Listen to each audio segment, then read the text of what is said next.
There's something strange that happens to Scorpios when the right person comes along. It's not that butterfly feeling. It's not excitement. It's almost the opposite. It's a kind of stillness, as if something inside you that's always been in motion has finally stopped, and you don't even understand why that specific person triggers it. You just know that they do. But here's the part nobody told you. Scorpio isn't the sign that falls easily. It's the sign that resists, that tests, that observes from afar for weeks before taking a step. So when someone manages to break through that armor without even trying to force their way in, without asking permission, without making promises, something irreversibly changes inside. The problem is that Scorpio tends to distrust precisely what seems too good to be true, what seems too safe, what seems too right. And that's where the paradox comes in. The sign that most longs for a deep connection is exactly the one that most sabotages connections that could be real. So today I want to talk about 7 specific signs. These aren't generic romantic signs. They're signs that happen inside you, in how you feel, how you react, how your body responds before your mind processes them. They're signs that God places not like a bright sign, but like a whisper that only Scorpio can hear. If you recognize at least 3 of them, it might be worth asking yourself, have I already found this person, and am I still trying to convince myself otherwise? There's a kind of loneliness that only Scorpios truly know. It's not the loneliness of having no one.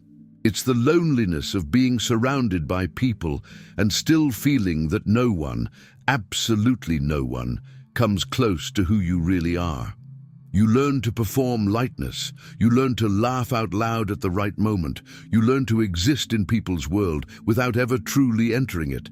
And over time, this becomes a habit. It becomes protection. It becomes identity. So when someone shows up and, without warning, without asking for anything, starts to see the layers you didn't even know were visible, you don't feel immediate joy. You feel danger. Because for Scorpio, being truly seen is the scariest thing in the world. Scarier than pain, scarier than loss. Being seen means you now have something to lose, and that's where the first sign begins. It's not when you feel attracted, it's when you feel the urge to run away without any real reason to do so. Scorpio has been built throughout life with a very clear internal rule. If something seems too safe, it's because there's something hidden. If someone seems too kind, it's because they want something in return. This isn't accidental cynicism. It's a survival system that has formed each time you've opened up and received an unexpected emotional blow. So the automatic mechanism is, when something seems good, retreat, analyze, look for the flaw. But the first sign that God chose that person for you is exactly this. You look for flaws and don't find them. Not because the person is perfect, they aren't, but because the way their flaws fit with yours doesn't create friction. It creates something different. It creates a kind of silent recognition that you can't name, but that you feel in the center of your chest every time that person is near. You try to find a reason to be suspicious, and the absence of that reason scares you more than any red flag ever would. The second sign comes soon after, almost without warning. Scorpio has a very particular relationship with silence. For most people, silence is something that needs to be filled. You speak to cover the void. You ask questions to maintain control of the conversation. You rarely remain still within an exchange without feeling the need to manage what the other person is thinking of you. With this person, silence is different. You realize you can be quiet without feeling the need to justify yourself.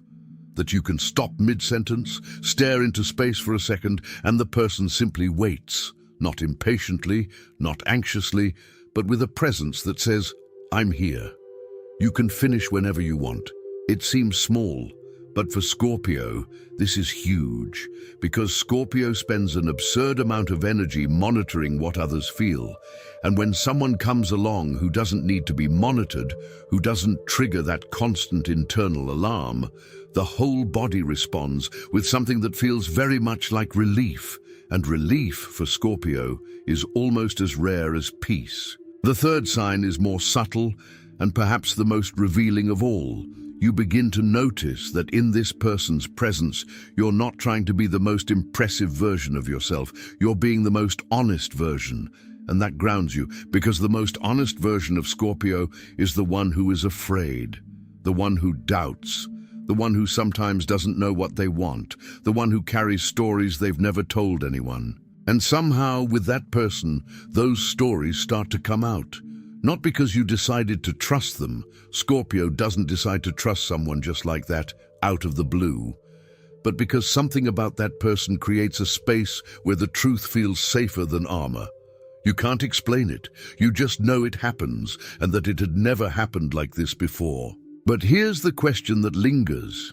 If you've already felt all of this relief, this weightless silence, this desire to be honest that appears unbidden, why is there still a part of you that resists? Why does Scorpio, even recognizing the signs, find a way to sabotage what's coming?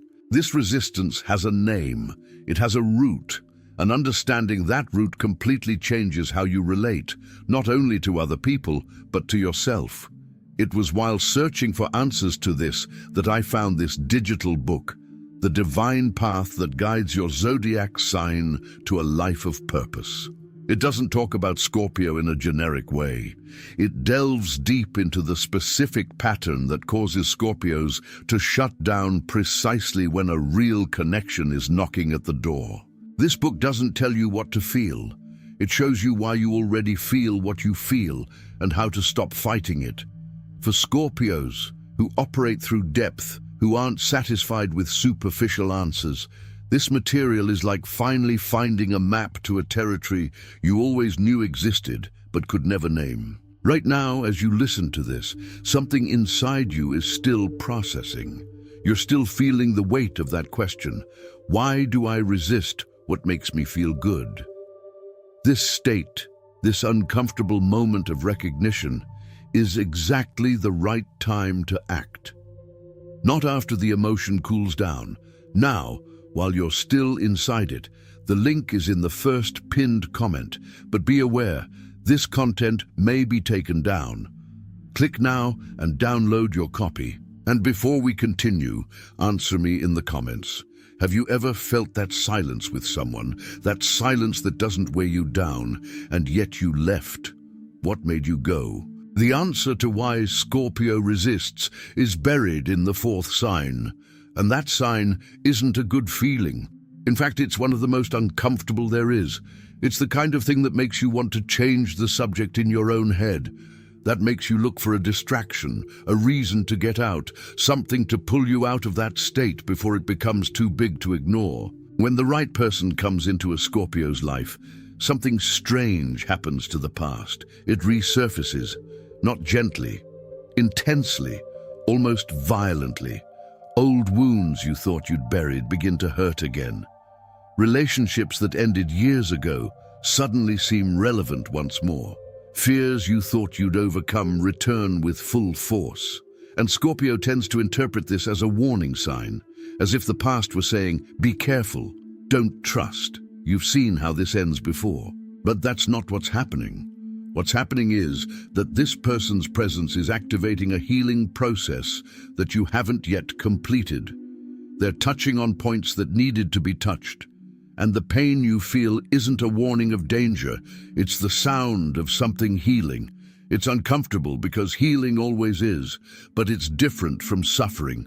And Scorpio, who lives so intimately with pain, sometimes confuses the two. The fourth sign then is this. This person causes you pain in a way that you recognize as necessary, not destructive, necessary. And you realize, even reluctantly, that you don't want them to leave just because their presence exposes you. The fifth sign is where astrology and psychology meet in a way that can be disturbingly accurate. Scorpio has an extraordinary emotional memory. You don't forget how people made you feel. No matter how much time passes, the feeling remains recorded, catalogued, available. It's a gift and a burden at the same time. A gift because it protects you. A burden because it keeps you on alert even when there's no real threat. So when that specific person comes along, you start to notice something that's never happened before. You're not cataloging. You're not taking inventory of possible betrayals. You're not building a mental dossier of everything they said or didn't say. You're simply present, without the constant monitoring that normally consumes half your energy in any relationship. This might sound strange, but this lack of vigilance is the clearest sign of all, because it means that something at the deepest level of you has recognized that you don't need to defend yourself from there. And Scorpio only lowers its guard when something, not reason, but something older and more precise than reason, tells it that it's safe. You didn't decide to trust. You simply realized you already trusted, and that difference is everything. It's the difference between a relationship you build with conscious effort and a connection that happens at a level where decisions haven't yet been made. Scorpio knows how to distinguish between these two things, even if they rarely admit they know. And when the second appears, when trust comes before choice, it's because something much greater than willpower is at work. This surveillance mechanism that Scorpio carries, this emotional radar that never turns off, has a much more complex origin than it seems. And understanding this origin is what separates those who continue repeating the same patterns from those who finally manage to live differently. The digital book, The Divine Path that guides your zodiac sign to a life of purpose, delves precisely into this territory. How Scorpio was shaped to protect what is most sacred within itself, and how this, when not understood, becomes an invisible prison. It's not generic self-help. It's a mirror built specifically for those who feel deeply, remember everything, and yet insist on wondering why real connections seem so slippery. The link is in the first pinned comment. The last copies are running out. Click now and begin your journey towards the clarity and genius you deserve. The sixth sign is the one that surprises Scorpio the most when they realize it. Because it goes against everything this sign has been conditioned to believe about itself. Scorpio believes it needs intensity, that real connection needs to be difficult, that a true relationship needs to cost something. It needs friction, tension, that electricity that sometimes hurts but proves it's real. That's why Scorpio is often attracted to complicated people, to situations that demand effort, deciphering, conquest. Intensity becomes synonymous with value. If it doesn't hurt a little, is it real? But with the chosen person, something different happens. The connection is deep, very deep, but it's not difficult. Not in a painful way. There's an ease that seems strange precisely because it's so rare. An ease that isn't a lack of depth. It's depth without unnecessary resistance. And Scorpio gets confused because the ease doesn't seem right. It seems suspicious. It seems like something is missing. But what's really missing is the pain you've learned to confuse with love.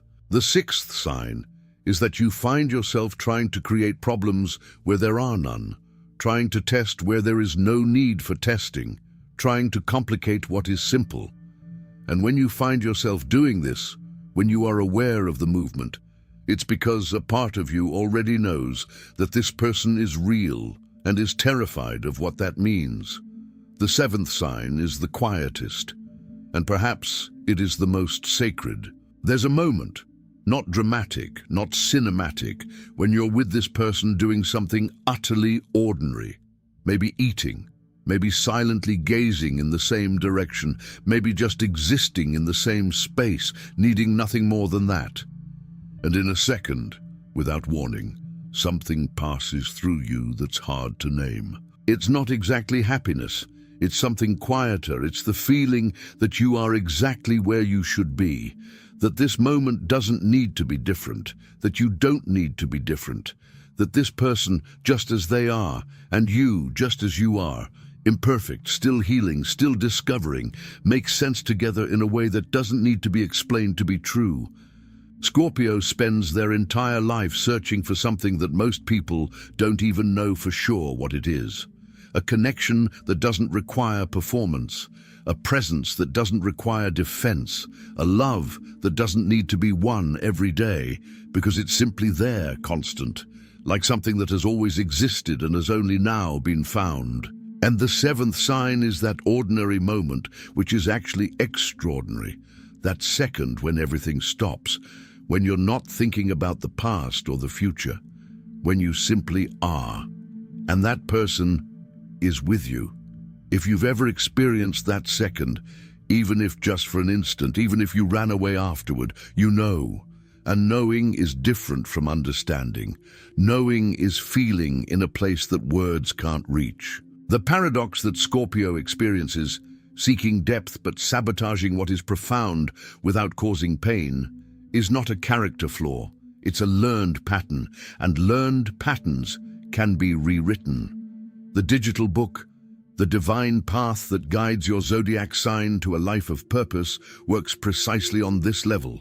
The internal map of Scorpio, how this sign was programmed to interpret love, and how this programming can be understood and transformed, not suppressed, but integrated. For someone who feels everything with such intensity, having a guide who speaks the language of that intensity completely changes what is possible. The link is in the first pinned comment. The last copies are running out. Click now and begin your journey towards the clarity and genius you deserve. Scorpio wasn't made for easy love in the shallow sense of the word. It was made for true love, and true for this sign means that the other person can stay when you show what's underneath, when you stop performing and start simply being, when the armor comes off, not because it was ripped off, but because you chose to take it off. The 7 signs we've been exploring today aren't rules. They're recognitions. They're things you already knew but hadn't found the words to say. And if any of them touched something that was dormant, if some part of you stirred while listening, maybe it's time to stop asking if this person is the right one and start asking yourself why you're still waiting for proof that life has already given you. Scorpio possesses an ability that few signs have, to feel the truth before understanding it, to know with their whole body what the mind is still trying to process. This ability is not a weakness. It is one of the rarest gifts that exist. And when this gift points in a direction with such consistency, when silence with a person feels different, when their presence activates healing instead of defense, when you stop categorizing and simply begin to be, it's worth listening. God doesn't place the right person in your life with spotlights and background music. He places them gently in the way Scorpio understands, in silence, in stillness, in an ordinary moment that you almost let slip by. Pay attention to these moments. They are rarer than they seem and more precious than you allow yourself to believe. Scorpio deserves a connection that doesn't require them to diminish who they are to fit in. They deserve someone who isn't afraid of depth, someone who seeks it. And when that person appears, or when you realize they've already appeared, allow yourself to be fully present in that encounter. Without armor, without strategy, just you, as you truly are. For Scorpio, that is the bravest act there is.